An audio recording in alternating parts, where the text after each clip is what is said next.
Albert Einstein ये एक ऐसा नाम है जिसको सुनते ही हमें E=mc² थ्योरी ऑफ रिलेटिविटी और स्पेस टाइम जैसे सिद्धांत याद आ जाते हैं।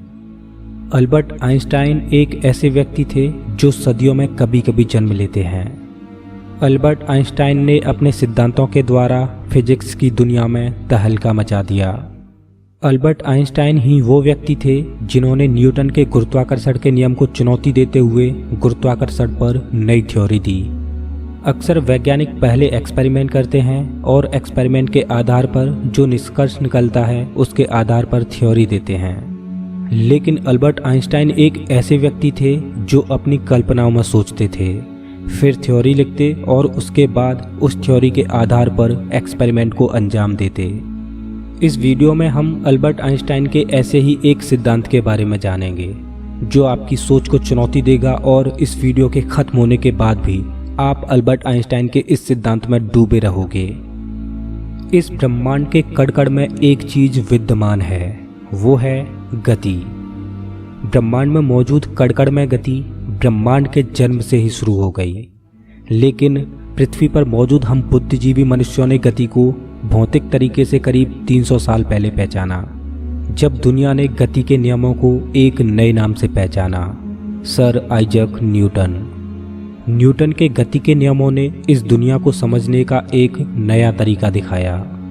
न्यूटन ने बताया कि कोई भी वस्तु स्थिर या गति की अवस्था में तब तक रह सकती है जब तक उस वस्तु पर कोई बाहरी बल ना लगाया जाए।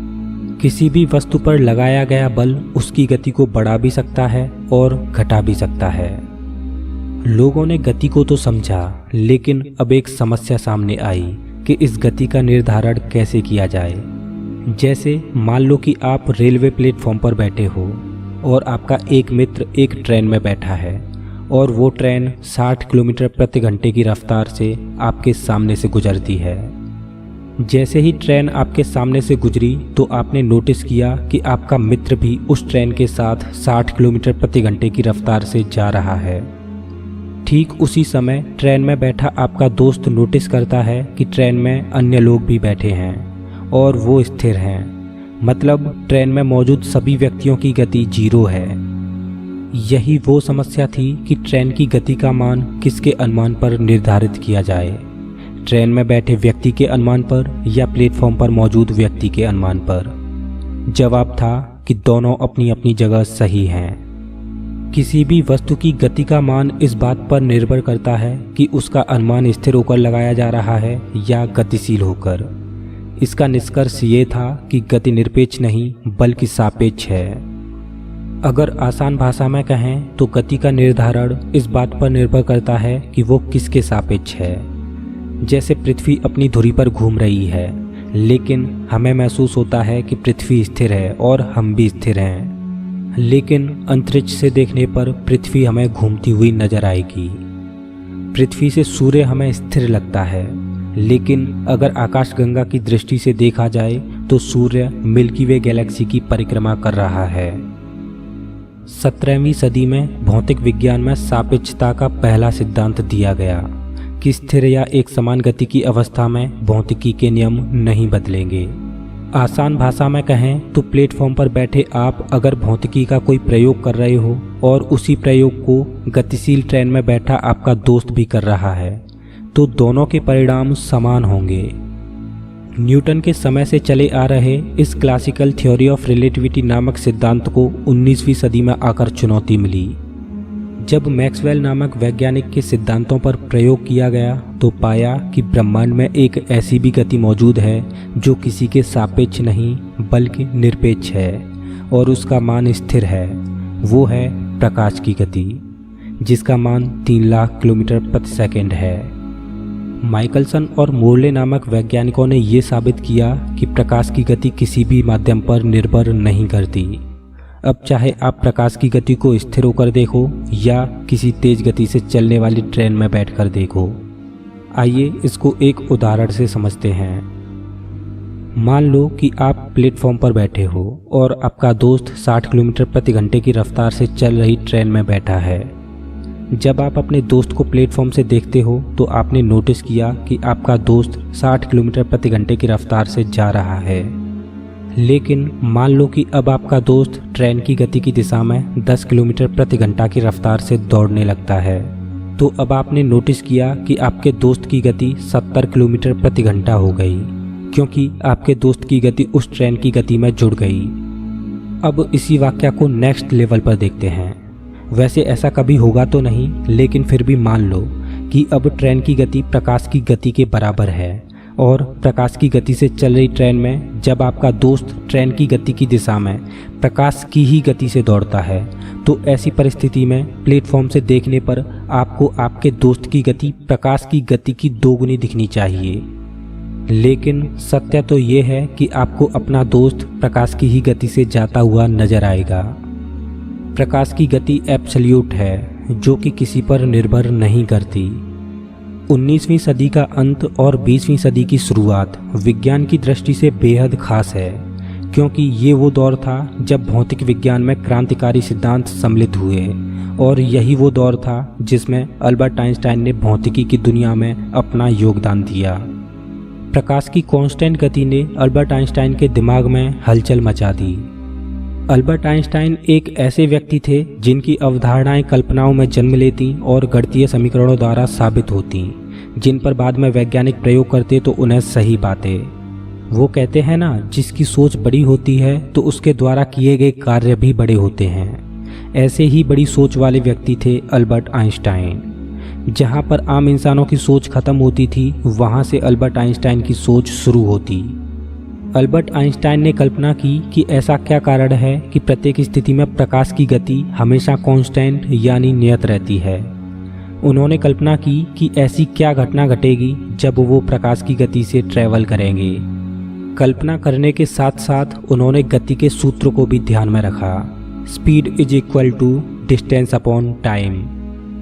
उन्होंने अपनी कल्पना में पाया कि किसी भी चीज़ की गति दूरी और समय के अनुपात पर निर्भर करती है।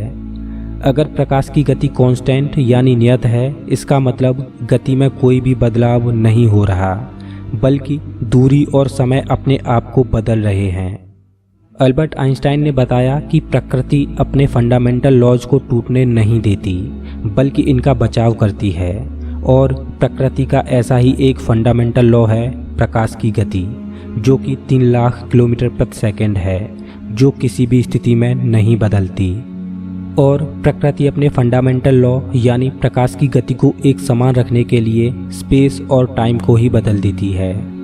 अल्बर्ट आइंस्टाइन का ये कॉन्सेप्ट फिजिक्स की दुनिया में तहलका मचाने के लिए तैयार था। चलिए आइंस्टाइन के स्पेस और टाइम के कॉन्सेप्ट को आसान भाषा में समझने का प्रयास करते हैं। इसके लिए हम अपने पुराने उदाहरण को फिर से देखते हैं।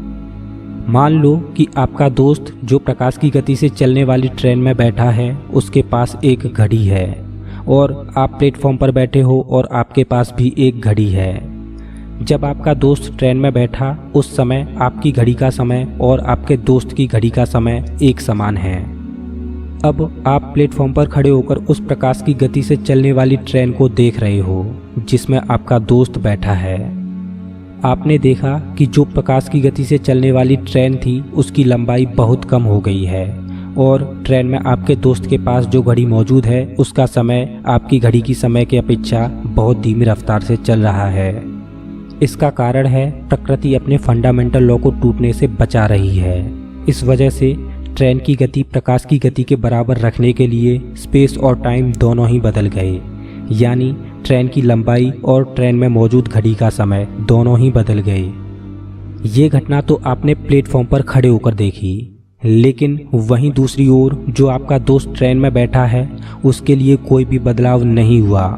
मतलब ट्रेन में बैठा आपका दोस्त ऑब्जर्व करता है कि ट्रेन की लंबाई वही है जो पहले थी, और उसके पास जो घड़ी मौजूद है उसमें समय की रफ्तार में कोई बदलाव नहीं आया है। मतलब आप प्लेटफॉर्म से देख रहे हो कि आपका दोस्त जिस ट्रेन में बैठा है उसकी लंबाई भी कम हो गई और समय भी धीमा हो गया, लेकिन आपके दोस्त के नज़रिए से सब कुछ नॉर्मल चल रहा है। लेकिन आप दोनों ही अपनी अपनी जगह सही हो। ये तो प्रकृति का कमाल है जिसने दोनों के नज़रियों को बदल दिया। लेकिन जब एक आध हफ्ते के सफ़र के बाद आपका दोस्त उस ट्रेन से बाहर निकलेगा तो वो इस दुनिया में बहुत बड़ा बदलाव देखेगा।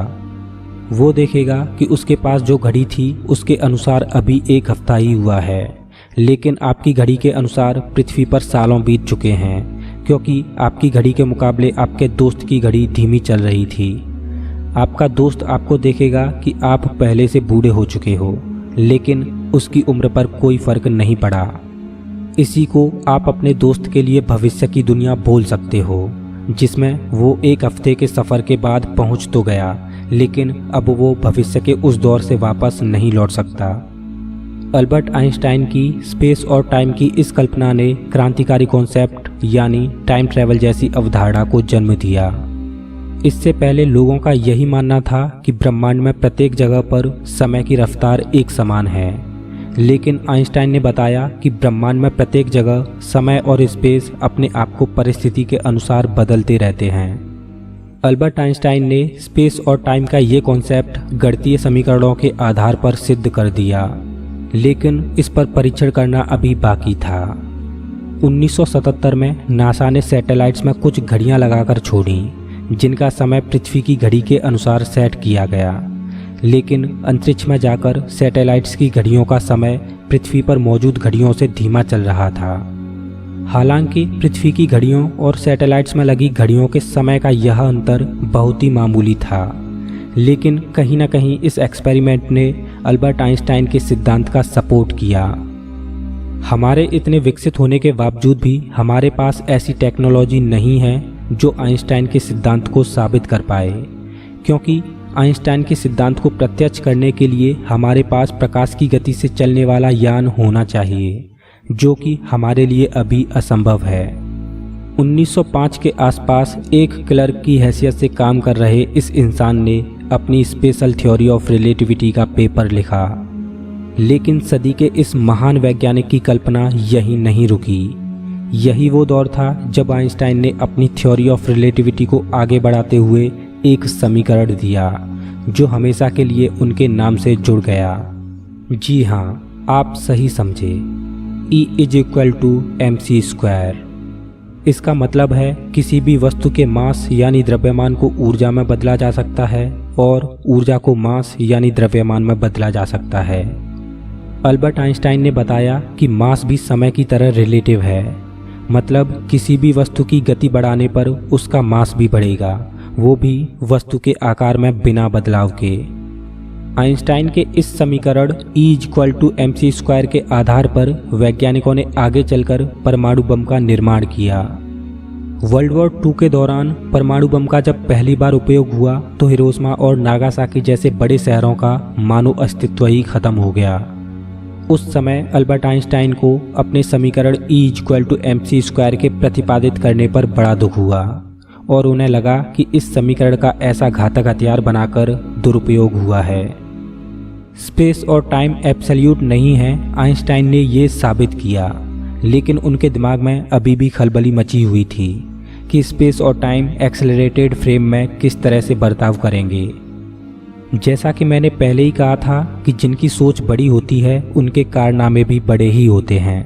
अल्बर्ट आइंस्टाइन के दिमाग में मची खलबली ने अब सर आइजक न्यूटन पर निशाना साधा। दोस्तों, न्यूटन को आइंस्टाइन ने कैसे गलत साबित किया, इसको हम थ्योरी ऑफ रिलेटिविटी के अगले एपिसोड में जानेंगे। साथ ही जानेंगे कि ग्रेविटी समय को धीमा कैसे कर देती है।